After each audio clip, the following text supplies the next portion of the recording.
আসসালামু আলাইকুম ভিউয়ার্স, আলহামদুলিল্লাহ আজকেও আমরা একটা অস্ট্রেলিয়ার স্টুডেন্ট ভিসা পেলাম।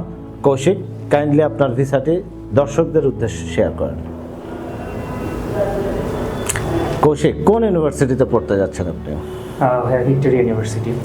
স্কলারশিপ কত ছিল? 30%। পিটি কত ছিল? 70। জিটি কত দিনে হয়েছে? 3 দিন। রিসেন্টলি ভিডিওতে বলেছিলেন যে ভিসার জন্য ওয়েট করতেছেন। আপনি কোন দেশে যেতে চাচ্ছেন? আমি অস্ট্রেলিয়াতেই ভিক্টোরিয়া ইউনিভার্সিটিতে অ্যাপ্লাই করেছি। আমার 3 দিনের মধ্যেই জিটি ক্লিয়ারেন্স হয়ে যায়। 30% স্কলারশিপ সহ আমি কন্ডিশনাল অফার লেটারটা পাই। বাহ, দ্যাটস গ্রেট। আপনার পিটি স্কোর কত ছিল? 70 ওভারঅল। That's great. আজকের ভিডিওতে বলতেছেন ভিসা হয়ে গেছে, কেমন লাগতেছে এখন? বেশ ভালো লাগছে। এখনো পর্যন্ত এর চাইতে ভালো অনুভূতি আসলে হতে পারে না। যে অনিশ্চয়তা ছিল সেটা আর নেই। আমি যতটুকু সহযোগিতা পাওয়া যায় সেটা ফ্যামিলির কাছ থেকে পেয়েছি। ধন্যবাদ। আমার খুব সন্তুষ্ট।